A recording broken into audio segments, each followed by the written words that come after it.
आपने बहुत से ऐसे सीरियल किलर की कहानियां सुनी होगी जो अपने जुर्म से बचने के लिए लोग और पुलिस से दूर भागते रहे या फिर तमाम तरीके अपनाते रहे जो एक कातिल करता है। लेकिन यह भारी भरकम क्रूर इंसान जिसने कुल 13 लड़कियों को मारने के बाद भी लोग और पुलिस के बीच ही रहा। यकीन मानिए, उन लड़कियों को मारने के बाद उनके साथ इस शख्स ने वह किया जो आज तक कोई भी सीरियल किलर नहीं किया है। अपनी गर्लफ्रेंड की बेवफाई और एक बच्चे की याद में एक फौजी से खुखार अपराधी तक पहुंचने वाले इस शख्स का नाम जोसेफ रॉय मैथनी उर्फ जो मैथनी था। 90 के दशक में जो मैथनी नाम का यह शख्स अमेरिका के बाल्टीमोर शहर में काफ़ी चर्चा में रहा करता था, जिसकी एक वजह यह थी कि लोगों को इसके बर्गर और सैंडविच का स्वाद इतना अच्छा लगता था कि लोग इसके बर्गर की डिमांड काफ़ी दूर दूर तक करते थे। अब इधर समय बीतता गया और जो मैथनी के इस व्यापार में काफ़ी इजाफा होता गया। शहर के लोग उसके बर्गर के स्वाद के फेमस होने की वजह से बर्गर के दीवाने लोग जो मैथनी से बर्गर के रेसिपी के बारे में पूछते थे, लेकिन उसने कभी किसी को कुछ नहीं बताया कि आखिर में उसके इस बर्गर के पीछे के स्वाद का कारण क्या है। लोग जो मैथनी के इस बर्गर के स्वाद में इतने आदी हो चुके थे कि एक समय तक वहाँ की आसपास की दुकानों को भी बंद करनी पड़ी, क्योंकि जो भी व्यक्ति एक बार जो मैथनी के इस बर्गर का स्वाद चख लेता, वह जब भी बाल्टीमोर शहर आता बर्गर के सिवा उसे और कुछ खाने की इच्छा ही नहीं रह जाती। खैर, जिस बर्गर की चर्चा पूरे शहर में थी और जिसका स्वाद लोगों की जुबान पर चढ़ा हुआ था, दरअसल उसके पीछे के सच के बारे में किसी को नहीं चल पाया, और वह यह कि जोसेफ मैथनी बर्गर में लड़कियों के मांस की टिक्की बनाकर डाला करता था। लोगों को यह भनक ही नहीं लगा कि जिस बर्गर को ये लोग स्वाद और चटकारे लेकर खा रहे हैं, दरअसल उसमें किसी जानवर या पक्षी का मांस नहीं है, बल्कि एक इंसान का मांस है। लेकिन सवाल जो आपके मन में अवश्य उठता होगा कि आखिर यह सड़क किनारे बर्गर सैंडविच की दुकान लगाने वाला शख्स कौन था, और आखिर यह लड़कियों के मांस का बर्गर क्यों बना रहा था, और सबसे बड़ी बात कि यह बर्गर के लिए लड़कियों का मांस कहाँ से लाता था। जो मैथनी का हाइट 6 फीट 1 इंच थी, इसका वजन 150 किलोग्राम से भी ऊपर था। वो बेहद हट्टा खट्टा भारी भरकम व्यक्ति था। जो मैथनी ने कुछ ही दिन पहले ही यहाँ एक बर्गर और सैंडविच का स्टॉल लगाना शुरू किया था। वह अपने बर्गर के टेस्ट के लिए पूरे शहर में पहचाना जाने लगा, लेकिन वहाँ के लोग यह नहीं समझ पा रहे थे कि बर्गर में जिस मांस को इतनी चाव से वे खा रहे हैं, वो मांस किस जानवर का है। बस लोग यही समझ रहे थे कि होगा किसी जानवर का, जिसे मैथनी हमें बताना नहीं चाहता है। मगर इसी दौरान बाल्टीमोर शहर के कुछ हिस्सों से लगातार लड़कियों के गायब होने की खबरें आने लगती हैं। खासकर इस शहर से कई लड़कियां गायब हो चुकी थी, जिसका कोई नामो निशान तक नहीं मिलता था। आखिर यह लड़कियां कहाँ गायब हो जा रही हैं। बस पुलिस स्टेशन में लड़कियों की शिकायत ही दर्ज हो रही थी। यहाँ तक ना तो किसी की कत्ल की खबर आती थी और ना ही कोई सुराग मिलता था। अब इधर शहर की पुलिस भी पूरी तरह से परेशान थी कि कैसे गायब हुई लड़कियों को खोजा जाए। उस शहर में सालों तक यही सिलसिला चलता रहा। फिर एक दिन एक लड़की को एक पॉलीथीन बैग मिलता है। उस लड़की ने जैसे उस प्लास्टिक के बैग को खोला, उस प्लास्टिक बैग में टूटे हुए इंसानी कंकाल थे। लड़की फौरन इसकी सूचना पुलिस को देती है। फिर पुलिस द्वारा जांच के बाद यह पता चला कि कंकाल गायब हुई लड़कियों में से किसी एक लड़की का है। खैर, अभी इस कंकाल बैग को मिले थोड़ी ही दिन बीते थे कि तभी एक और कंकाल बैग मिलता है, जो हूबहू पहले पॉलीथीन बैग जैसा ही था, और उसमें भी एक लड़की का टूटा हुआ कंकाल था। अब यहाँ एक बात तो साफ हो चुकी थी कि जो भी लड़कियाँ गायब हुई हैं वे सब मारी जा चुकी हैं, या फिर यूँ कहें कि इसके पीछे कोई तो है जो इन लड़कियों को मार रहा है। मगर सबसे बड़ी बात तो यह थी कि कातिल के बारे में किसी को कुछ नहीं पता था कि आखिर कातिल कौन है, और इतनी लड़कियों को मारने वाला हत्यारा आखिर कहाँ छुपा बैठा है, और आखिर लड़कियों को मारने के पीछे की वजह क्या थी। क्या इस बर्गर से इन लड़कियों का कोई कनेक्शन था? तो जी हाँ, इन सभी लड़कियों को जोसेफ मैथनी नहीं मारा था। बर्गर और सैंडविच के अलावा वह ट्रक भी चलाया करता था। उसके ट्रक में चाकू, हथौड़ा, कुल्हाड़ी हमेशा मौजूद रहा करता था, जिससे ही वह अपने काम को अंजाम दिया करता था। जो मैथनी के निशाने पर ज़्यादातर शहर की रेड लाइट इलाके की ही लड़कियाँ थी, और जितनी भी लड़कियाँ गायब हो चुकी थी या फिर जिनका कत्ल हुआ था, उन सभी लड़कियों को जो मैथनी ने ही मारा था। वह अक्सर लड़कियों को अपने ट्रक में बुलाता, फिर उन्हें ड्रग्स देता और रेप करने के बाद उन्हें मार देता। यही नहीं, लड़कियों के कत्ल करने के बाद वह लाश में से सारा मांस निकाल लेता और उस मांस को बर्गर में भरकर वह लोगों को बेच दिया करता था। तो क्या वह अपनी बिक्री बढ़ाने के लिए ऐसा जुर्म कर रहा था?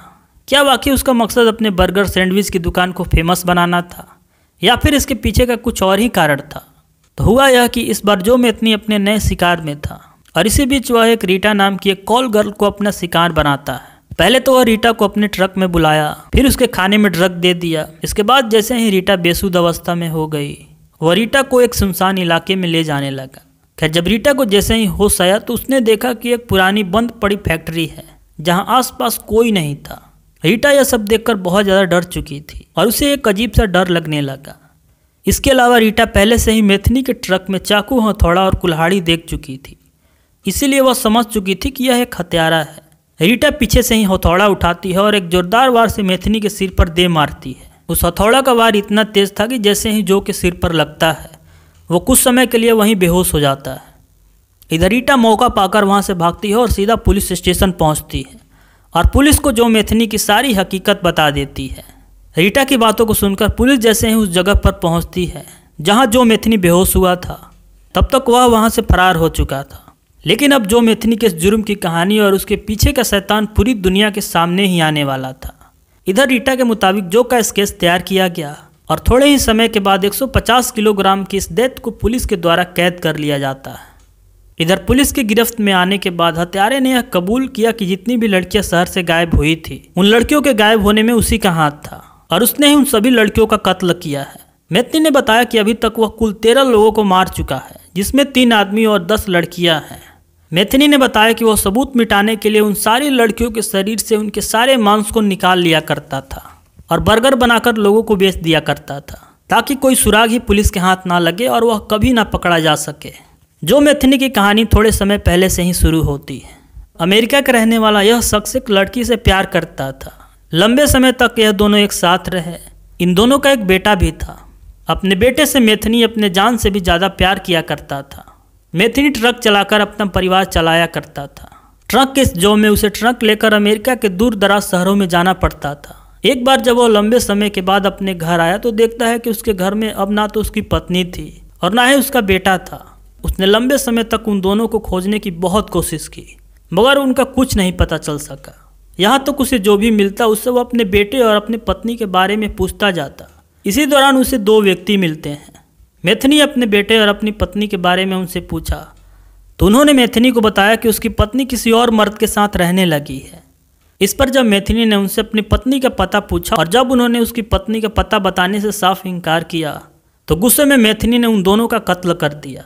वहाँ पास ही में एक नदी बह रही थी। जो मैथिली ने उन दोनों लोगों की लाश को उस नदी में फेंक दिया। तभी नदी में मछली पकड़ रहे वहाँ के एक मछुआरा मैथिली के इस करतूत को देख लेता है और जैसे ही वह मछुआरा उस दिन मैथिली के पास उन लोगों के बारे में पूछने जाता है, मैथिली अपने गुस्से में उस मछुआरे को भी मार देता है और नदी से कहीं दूर जाकर उसके लाश को फेंक देता है। अब वह 3 कत्ल कर चुका था। अब जो का गुस्सा बदले में तब्दील हो गया था। उसे हर एक लड़की में अपनी पत्नी का धोखा ही नजर आने लगा था। बस इसके बाद तो उसकी नज़र हमेशा रेड अलर्ट इलाके पर ही होती थी। जैसे ही उसके हाथों में कोई लड़की लगती थी, वह उसे अपने ट्रक में भरता और वहीं दूर ले जाकर पहले लड़की का रेप करता और फिर उसे मौत के घाट उतार देता था। जब उसके द्वारा पहले 2 कत्ल किए गए थे तब पुलिस को 2 लाशें मिली थी। तो जांच के बाद तो मैथिली को गिरफ्तार कर लिया गया, मगर उसके खिलाफ पुलिस के पास कुछ भी ऐसा सबूत नहीं था जिससे यह साबित हो सके कि इन दोनों लोगों का कत्ल मैथिली ने ही किया है। और उसके खिलाफ सबूत के अभाव में पुलिस को उसे बहुत जल्द छोड़ना पड़ा। शायद यही सबसे बड़ा कारण था जिसने मैथिली के इस हौसले को और भी ज़्यादा बढ़ा दिया था, क्योंकि वह समझ चुका था कि यदि सबूत या हथियार मिटा दिया जाए तो पुलिस उसका कुछ नहीं बिगाड़ सकती। इसीलिए वह उन मासूम लड़कियों के मांस को शरीर से अलग कर देता। इस सीरियल किलर ने बाल्टीमोर शहर में बेशक दहशत मचा दिया हो, लेकिन यह हमेशा से भी ऐसा नहीं था। जोसेफ मैथिली की मां ने बताया कि जो बचपन में पढ़ने में बहुत अच्छा हुआ करता था। जो ने 1973 में अमेरिकन आर्मी भी ज्वाइन किया, मगर वह थोड़े ही समय के बाद आर्मी से इस्तीफा दे दिया। जो कि मां के मुताबिक उसे ड्रग्स की लत लग चुकी थी और वह अपना ज़्यादातर समय बार गर्ल के साथ ही बिताया करता था। शायद यही कारण था कि वह इतना खतरनाक बनकर सामने आया। जेल में जो की मौत की कहानी जिसने भी सुनी वह हैरान रह गया।